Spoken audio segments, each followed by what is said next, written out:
The autumn wind rattled the windows of the Philosopher's Corner, a dimly lit tavern tucked between the towering academic buildings of Princeton.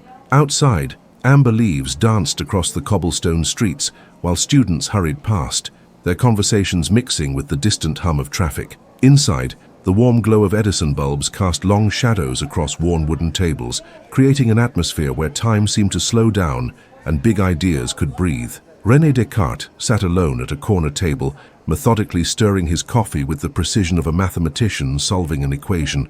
His graying hair was neatly combed back, and his dark eyes held the intensity of someone who had spent a lifetime questioning everything, including his own existence.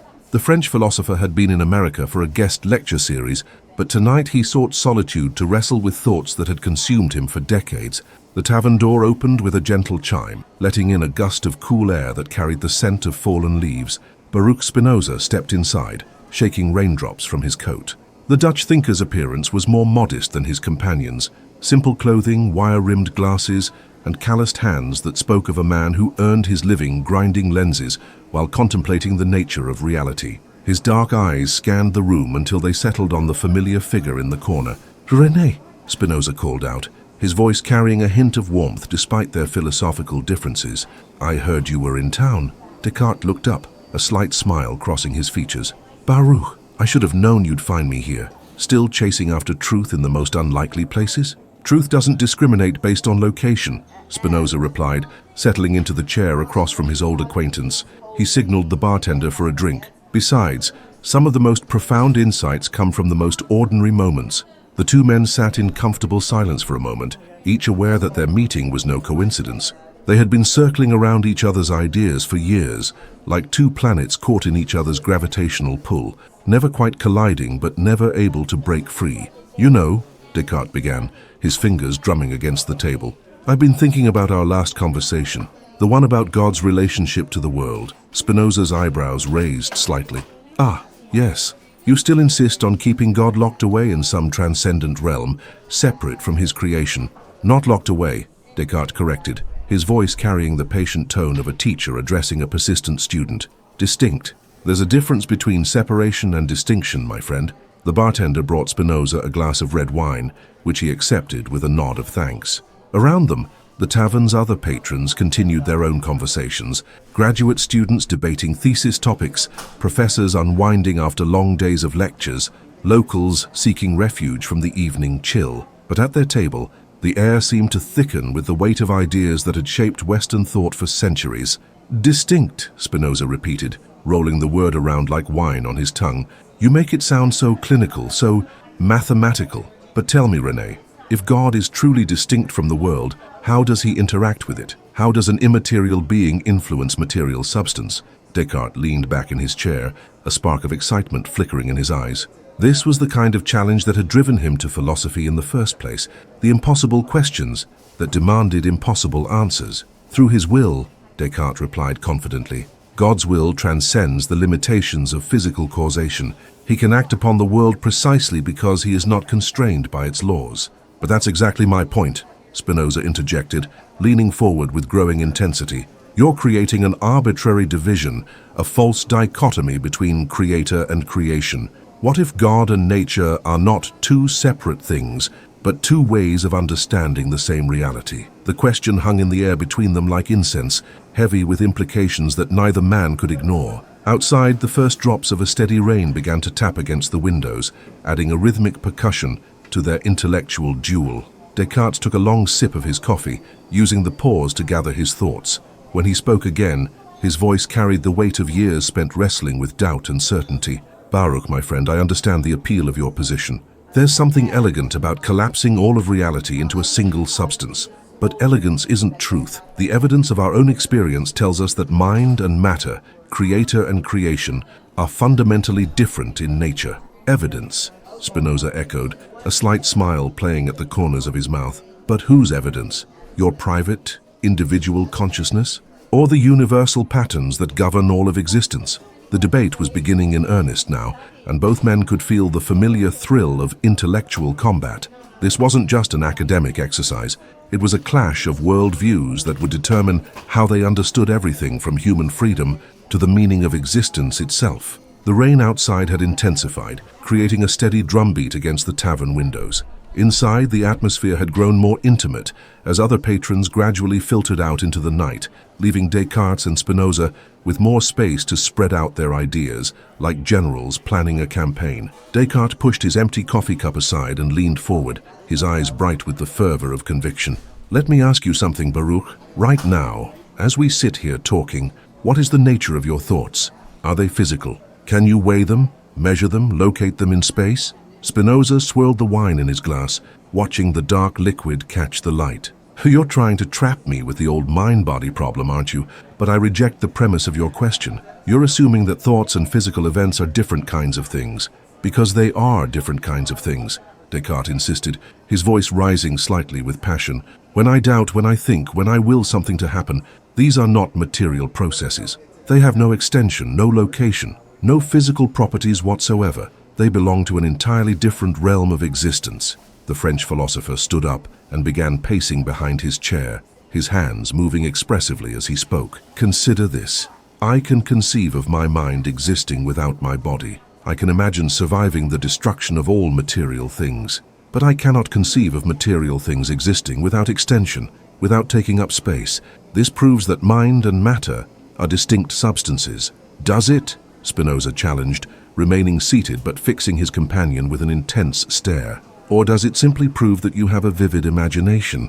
Just because you can conceive of something doesn't make it metaphysically possible." Descartes stopped pacing and turned to face Spinoza directly. "But this isn't mere imagination, it's rational intuition. When I perform the method of systematic doubt, when I strip away everything that can possibly be false, what remains? The thinking thing, the I that doubts. This cannot be material because matter can always be doubted. And yet," Spinoza replied calmly, "this thinking thing you're so proud of discovering, where did it come from? How did it arise? If mind and matter are truly distinct, how did they ever become connected in the first place?" The question hit Descartes like a physical blow. He had wrestled with this problem for years, proposing the pineal gland as the mysterious point of contact between soul and body, but he knew the explanation was unsatisfying.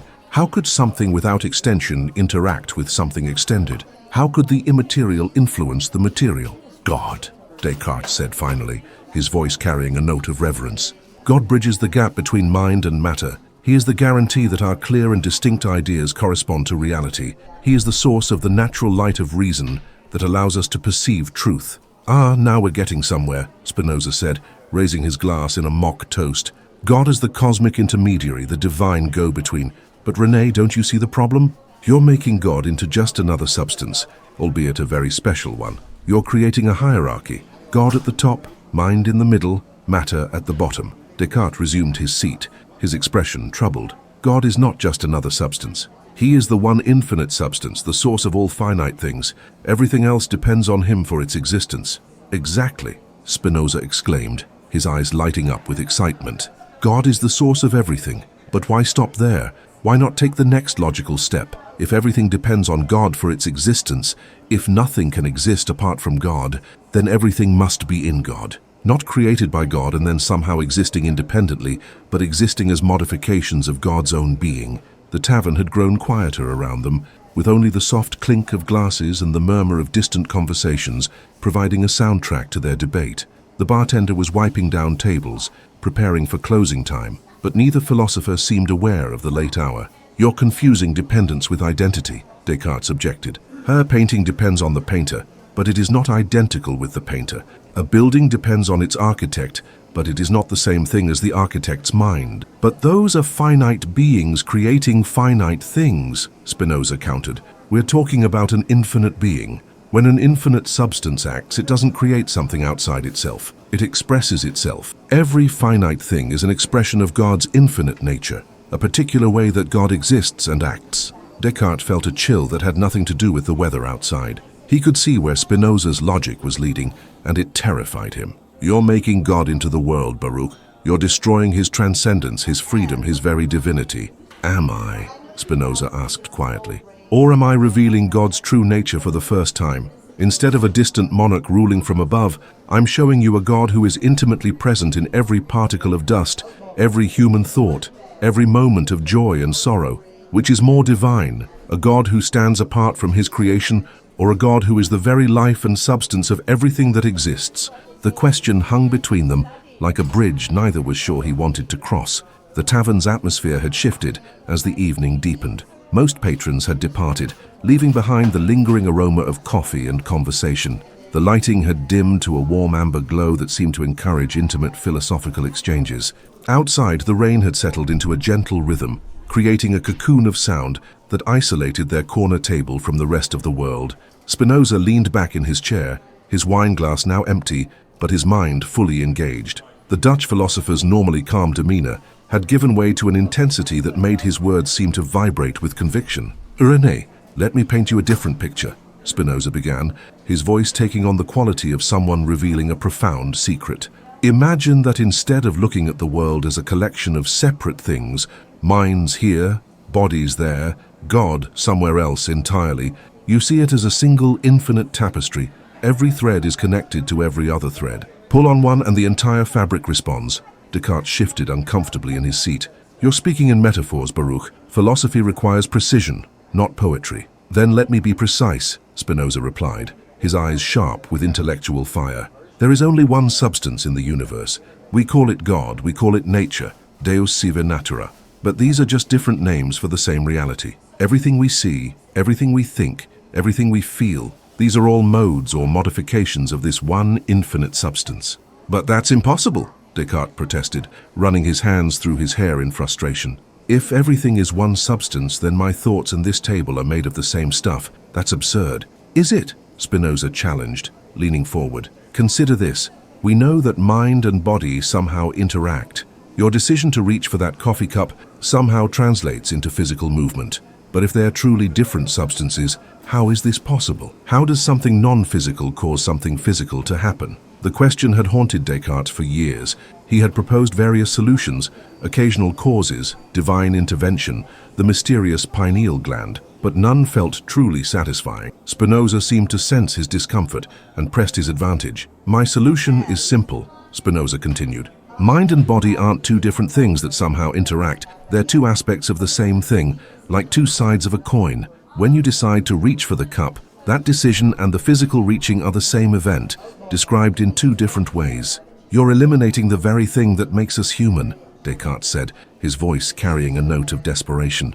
"You're turning us into machines, into mere modifications of some cosmic substance. Where is human freedom? Where is moral responsibility? Where is the soul?" Spinoza's expression softened slightly, showing understanding for his friend's anguish. "I'm not eliminating these things, René, I'm explaining them. True freedom isn't the ability to act outside the natural order. That would be chaos, not freedom. True freedom is understanding our place in the natural order so completely that we act in harmony with it." "That's not freedom, that's fatalism," Descartes objected. "You're making human beings into billiard balls, knocked around by forces beyond their control." "No," Spinoza said firmly. "A billiard ball doesn't understand the forces acting upon it, but we can. We can understand why we feel anger, why we experience joy, why we make the choices we make. And in that understanding, we find a kind of freedom that your dualism can never provide." The bartender approached their table, clearly wanting to close up for the night. "Gentlemen, I hate to interrupt, but we're closing in about 10 minutes. Both philosophers nodded politely, but neither made any move to leave. Their conversation had reached a critical juncture, and neither was willing to abandon the field. "You still haven't addressed the real problem," Descartes said once the bartender had moved away.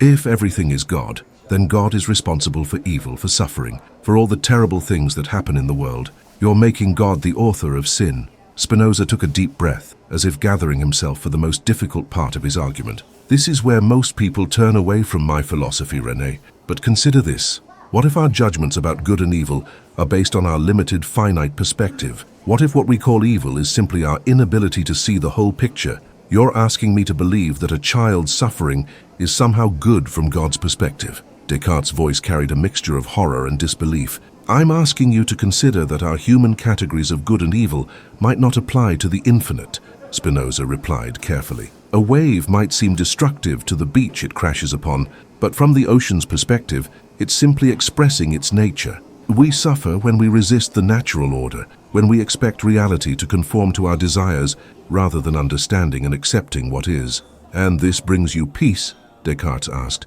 his voice now barely above a whisper. It brings me something better than peace, Spinoza said, his eyes reflecting a kind of serene intensity. It brings me understanding, and in understanding my place in the infinite network of causes and effects that make up reality, I find a freedom and a joy that no external force can take away. The tavern's lights flickered, a gentle reminder that their time was running short, but neither man seemed ready to conclude their debate. They sat in silence for a moment, each wrestling with the implications of their opposing visions of reality. The final customers had departed, leaving Descartes and Spinoza alone with the bartender, who was making increasingly obvious preparations for closing. The rain outside had stopped, but droplets still clung to the windows, refracting the streetlights into tiny prisms of color. Inside, the warmth of philosophical combat had given way to a more contemplative atmosphere, as if both men sensed they were approaching the heart of something that had no easy resolution. "We should probably go," Descartes said, though he made no move to stand. His coffee had long since grown cold, but his mind remained fully alert, still processing the implications of their exchange. "In a moment," Spinoza replied, equally reluctant to break the spell of their conversation. "But first, let me ask you something, René. When you perform your method of doubt, when you strip away everything until only the thinking self remains, what do you find?" "Certainty," Descartes answered without hesitation. "The one thing I cannot doubt is that I exist as a thinking being." "But think deeper," Spinoza urged. "In that moment of absolute doubt, when everything else has fallen away, are you really separate from the world, or are you discovering your most fundamental connection to it?" Descartes frowned, sensing a trap, but unable to see its shape. "I don't follow." "The very fact that you can doubt everything else proves that you are not everything else," Spinoza explained patiently. "But the act of doubting itself, where does it come from? It comes from the same rational necessity that governs mathematics, logic, the movement of the planets. Your doubt is not separate from the natural order. It's an expression of it." "You're trying to turn my own method against me," Descartes said, but there was more curiosity than anger in his voice.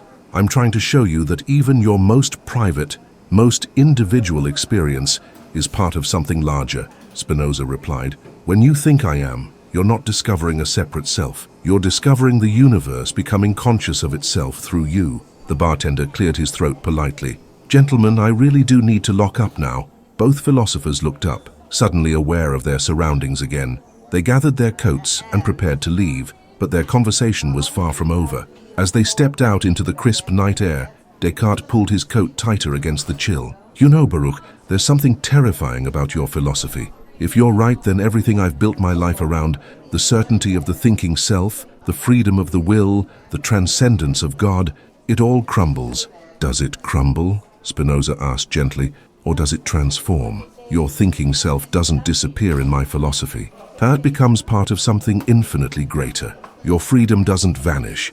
It becomes the freedom of understanding rather than the illusion of arbitrary choice. Your God doesn't diminish. He becomes the very ground of being itself." They walked slowly down the empty street, their footsteps echoing off the wet pavement. Above them, the clouds were beginning to break apart, revealing patches of star-scattered sky. "But what about hope?" Descartes asked. "If everything is already determined by the natural order, if there's no transcendent realm to aspire to, what's the point of striving for anything?" "The point," Spinoza said, stopping to look up at the emerging stars, "is joy. Not the fleeting pleasure that comes from getting what we want, but the deep joy that comes from understanding what we are. Every increase in understanding is an increase in perfection, an increase in our participation in the divine nature." "And suffering?" Descartes pressed. "What about pain, loss, death?" "They're real," Spinoza acknowledged, "but they're not ultimate. They're finite modifications of an infinite substance. They arise and pass away like waves on an ocean. The ocean itself is eternal." They had reached the corner where their paths would diverge. Descartes would return to his hotel room to wrestle with doubts, both philosophical and personal. Spinoza would walk to his modest apartment, his mind already turning over new ways to express the unity he saw at the heart of all things. "This isn't over, you know," Descartes said, extending his hand to his old friend and constant opponent. "I hope not," Spinoza replied, clasping the offered hand warmly. "The best conversations never really end. They just continue in new forms." As they parted ways, each man carried with him not just his own convictions, but something of his opponent's vision as well. In the great conversation of philosophy, No voice speaks entirely alone, and no idea exists in perfect isolation. Like the substance Spinoza envisioned, the world of thought is interconnected in ways that transcend the boundaries we try to draw around our individual beliefs.